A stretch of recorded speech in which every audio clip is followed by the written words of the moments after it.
All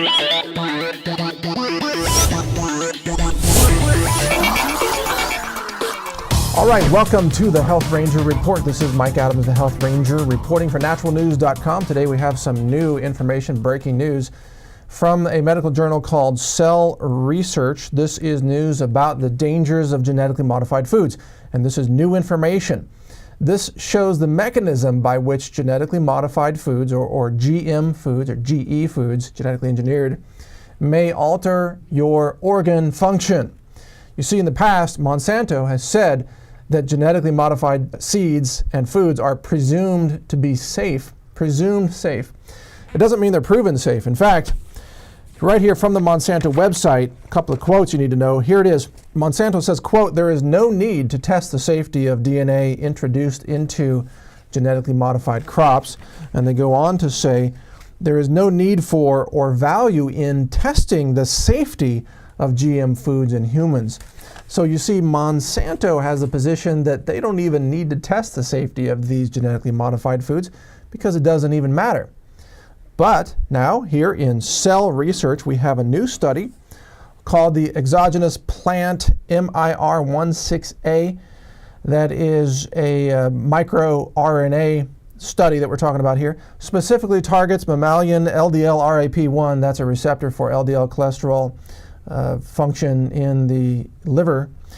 Evidence of cross-kingdom regulation by microRNA. Now, it means that microRNA, which is information, it is genetic information, has now been found to pass from the foods through digestion into your blood and then to attach onto your organs.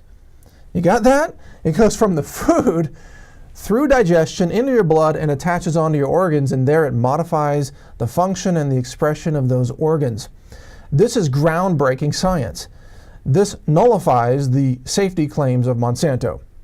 And it means that we are more than just the vitamins and minerals and fiber and carbohydrates and proteins that we eat. It means we are also eating information. You got that? We're eating information because DNA and RNA is information. So when we're eating this microRNA, it's surviving that process and then providing information to the cells and the organs in our body. Maybe this is why GMOs are causing such widespread infertility, because the microRNA is attaching to the receptor sites of the fertility organs and altering the expression or the function of those fertility organs. Let me read you some more from the study because it's quite fascinating. This is in the abstract of the study, which again was published in the September 20th edition, 2011 of Cell Research. The abstract says, quote, "Here we report the surprising findings that exogenous plant microRNAs are present in the sera, that means the blood serum, and tissues of various animals, and that these exogenous plant microRNAs are primarily acquired orally through food intake." That, again, is breaking science. It changes everything. You see, you already know you are what you eat. And normally that means you are the vitamins and the minerals and the other nutrients that you consume. We know that that's true on a physical level or even a biochemical level. But what about the information that you eat? Are you also the information? The answer is yes, and this is, again, a whole new realm of science. When a predator is consumed when a predator consumes prey, there is a predator/prey relationship where there is a transfer of information from the prey to the predator. So back in American Indian lore, when the American Indians would kill and consume a buffalo, they would say that in some sense you become, or that buffalo becomes part of you, or a part of you becomes the buffalo. You and that animal or the plant that you consume become one. What we're finding now with this study is that is genetically a true statement at some interesting level. It's not just metaphor. It's actually biochemically true that you become, in a small way, but a very true way, part of what you consume. Now, what happens when you consume plants that have been altered, artificially concocted in a laboratory by profit-driven scientists working for the most evil corporation in the world? You get information that's bad information. It's not natural information.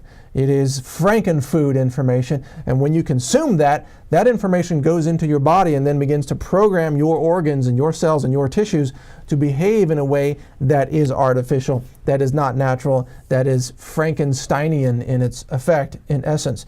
That's what we're seeing with genetically modified foods. That's why this is a big deal. Let me read you some more quotes from this particular study. It says that this MIR 168A could bind to the human mouse low-density lipoprotein receptor, that's the LDL cholesterol receptors, adapter protein, inhibit LDL-RAP1 expression in the liver. Again, this is altering your liver function in terms of regulating cholesterol, and consequently decrease LDL removal from mouse plasma. What that means is that you would have high LDL levels in your blood. These findings demonstrate that exogenous plant microRNA in food can regulate the expression of target genes in mammals. You got that?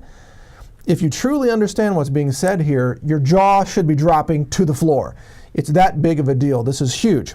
It means that, again, eating these genetically modified foods and crops can alter the expression of your organs. MicroRNAs have been widely shown to modulate various critical biological processes, including differentiation, that's cell specialization, apoptosis, which is part of the cancer prevention process in normal human cell metabolism, proliferation, the immune response, and the maintenance of cell and tissue identity. Now, that's another crucial statement. What do you get when your cell doesn't remember what identity it's supposed to express? You get a DNA mutation that results in the formation of a cancer cell that goes on to become a cancer tumor. So what we are seeing here now, written in this paper in language that's very technical, but if you understand it in layman's terms, it means simply this. If you eat genetically modified foods, you are absorbing information from those foods that can potentially cause cancer in your body.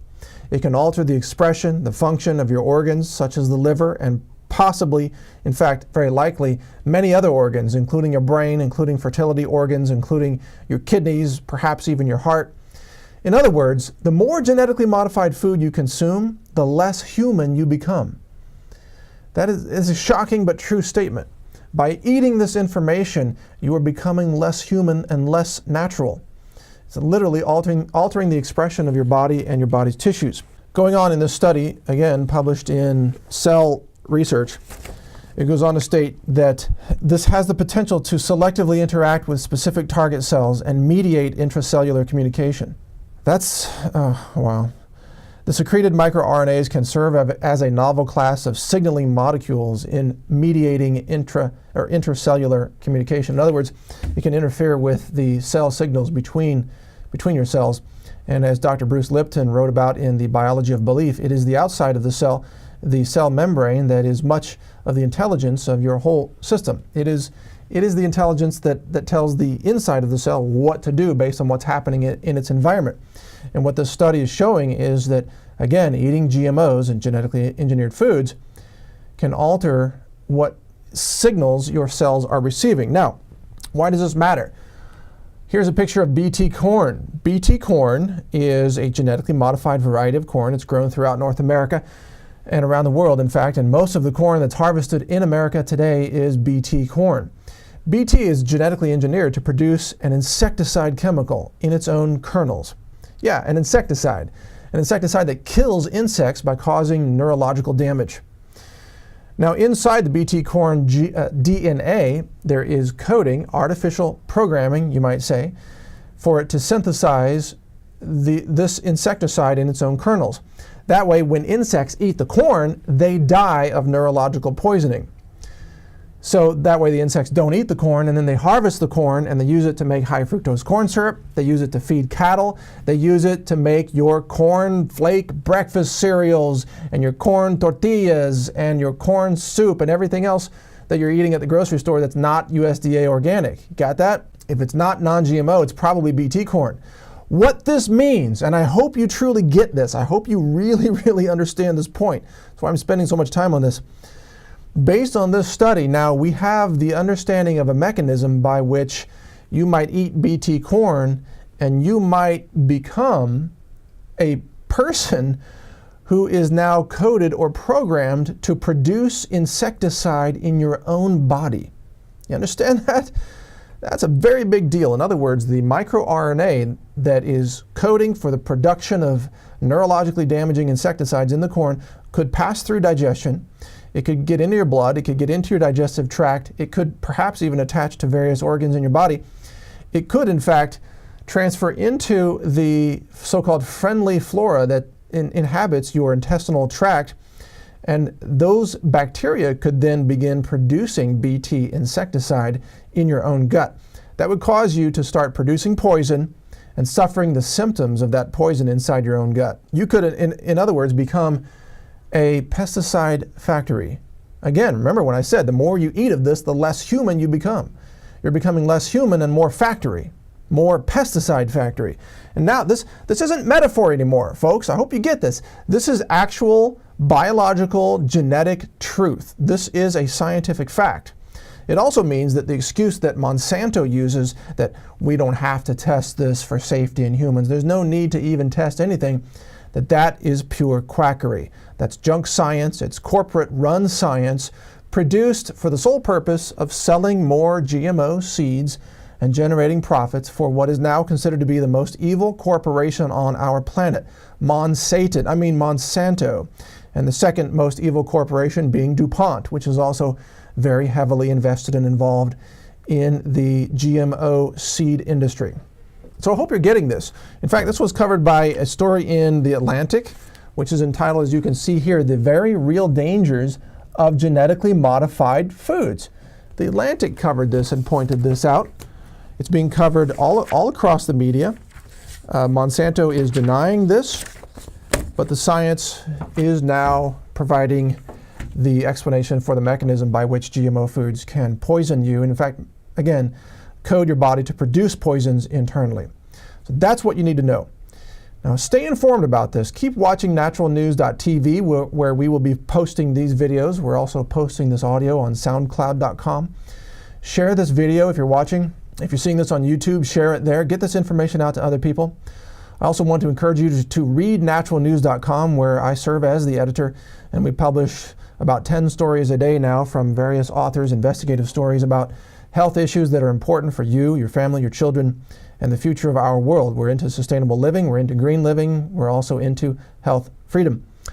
In addition, I want to encourage you to support Jeffrey Smith and his efforts at the Institute for Responsible Technology, the IRT. His website is responsibletechnology.org. And also help support Ronnie Cummins at the Organic Consumers Association, who helps fight against GMOs. He is at organicconsumers.org. And by the way, you can find some other videos that we've done at foodinvestigations.com, including a video about fake blueberries being used in breakfast cereals.